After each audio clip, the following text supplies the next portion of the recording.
Alright, balitang West Philippine Sea. Muli tayo mga kapatid. No? Nanawagan ng Amerika sa China na kilalanin sumunod sa UNCLOS o yung United Nations Convention on the Law of the Sea at arbitral ruling sa South China Sea mga kapatid. No?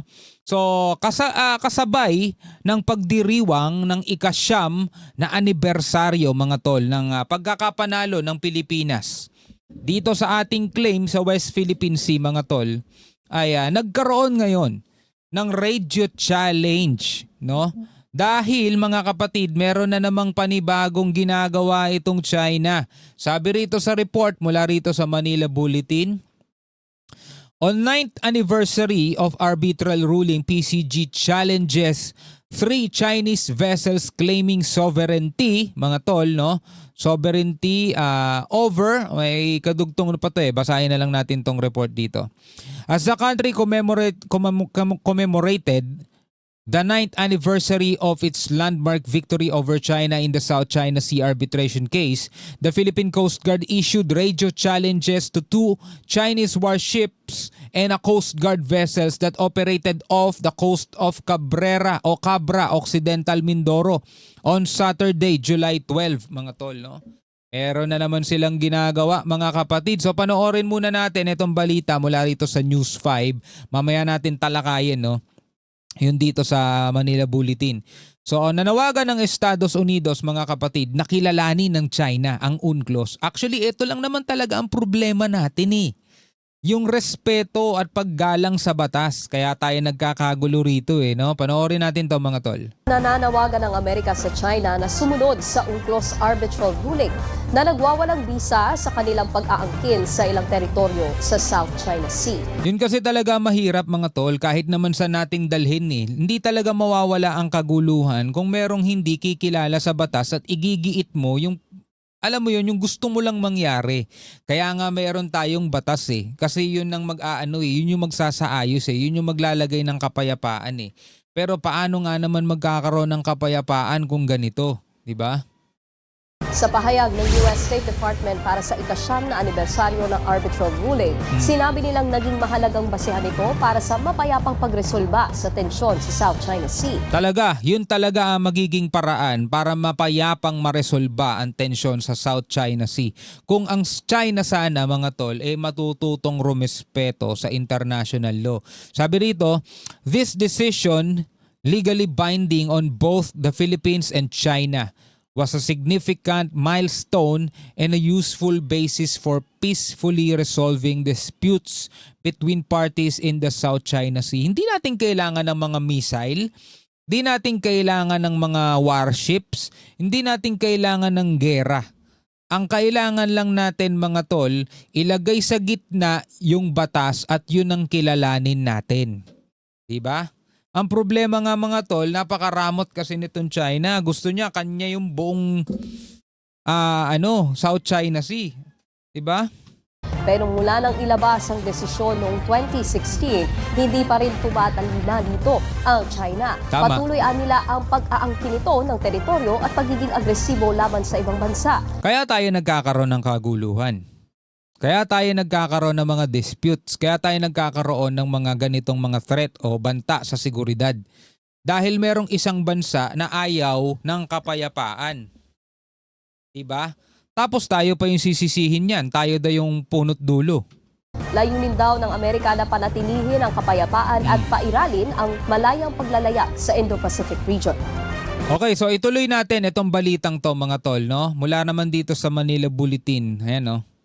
China PLA Navy Warship 793. This Warship to. is Philippine Coast Guard vessel BRP Teresa Magbanwa MRRB 9701. In accordance with the Republic Act 12064, the Philippine Maritime Zone Act, the United Nations Convention of the Law of the Sea of which you are a party, and the 2016 Arbitral Award, we are conducting maritime law enforcement operation. You are advised that you are currently sailing within the Philippine Exclusive Economic Zone at approximately 60 nautical miles northwest of Cabra Island, Mindoro, Philippines. You do not possess any legal authority to patrol within the Philippine Exclusive Economic Zone. Your illegal activities will be reported to the higher authorities. Over. will be reported to the higher authorities over. Yun yung sinasabi natin lagi eh. Kasi lagi natin to na ikukumpara doon sa ibang bansa eh, no? Halimbawa na lamang sa Taiwan, nasabi nila pag di kayo umalis, gagawa kami ng necessary action. Sabing ganun mga tol.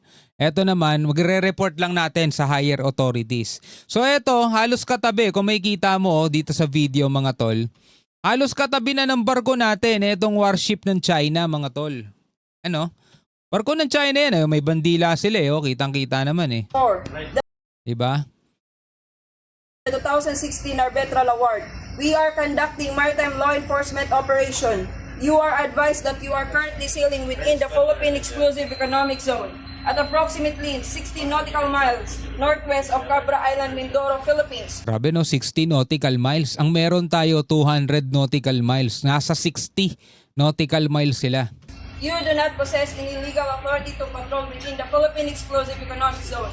Your illegal activities will be reported to the higher authorities. Over.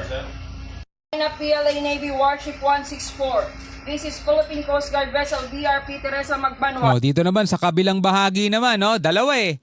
Isa rito sa kaliwa, eto naman sa kanan. So dalawa nire-regio challenge natin dito. Meron pa, may kasama pang Coast Guard to. Sabi kasi rito, as the country commemorated the 9th anniversary of its landmark victory over China in the South China Sea arbitration case, the Philippine Coast Guard issued regio challenges to 2 Chinese warship.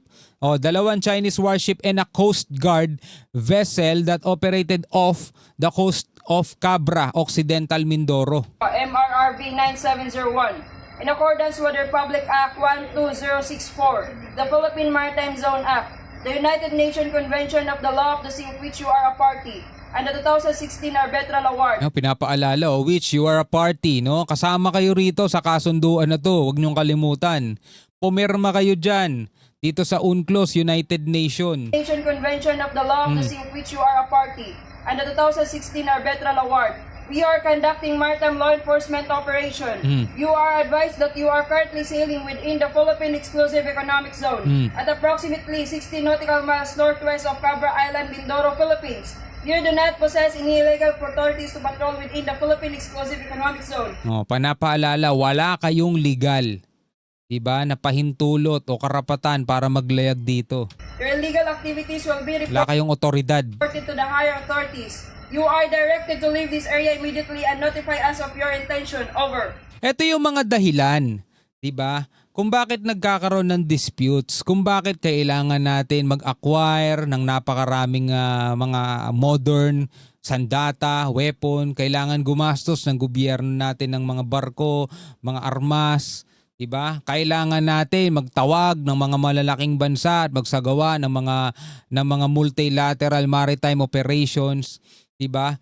Hindi dahil sa gusto natin ng away kundi dahil pinoprotektahan lang natin mga tol yung ating mga karapatan dito sa karagatan na ipinagkakait ng isang bansa bagamat meron ng ruling, meron ng hatol ang korte mga tol, ayaw naman nilang kilalanin. Yan ang dahilan kung ba't walang kapayapaan dyan eh. Diba? Sa ibang mga Pilipino na hanggang ngayon na hindi nalalaman at iniisip nilang yung ating bansa pa ang nagsisimula ng gulo, mag-isip-isip kasi kayo. Imagine nyo na lang meron kayong lupain, meron kayong bakuran, tapos kinaagaw ng kaibigan ninyo o kinaagaw ng kapitbahay ninyo. Diba? Kayo ba, hahayaan nyo na lang? Kapag hinayaan nyo na lang na inaagaw ng kapitbahay ninyo, yung lupain ninyo, yan, may karapatang kayong magsalita dito sa mga ginagawa ng mga sundalo natin. Pero kung kayo mismo, alam ninyo sa sarili ninyo na kung ano yung pag-aari ninyo hindi nyo ibibigay, o ganyan din dapat ang ginagawa ng ating mga kasundaluhan, ng ating mga kinauukulan at syempre sa ating Pangulo at sa mga susunod pang Pangulo. Ganyan dapat ang kanilang panindigan. Hindi tayo maghahamon ng away sa kanila pero kailangan natin protektahan yung ating soberanya. Bakit? Kasi mamanahin pa yan ng mga susunod na henerasyon ng Pilipino. Papakinabangan pa yan ng mga susunod na henerasyon ng mga Pinoy. Diba? O bilang mga Pilipino, ano masasabi nyo rito? Comment na lamang kayo sa ibaba. Hanggang sa muli, ako nga pala si Shobaldi. Peace out.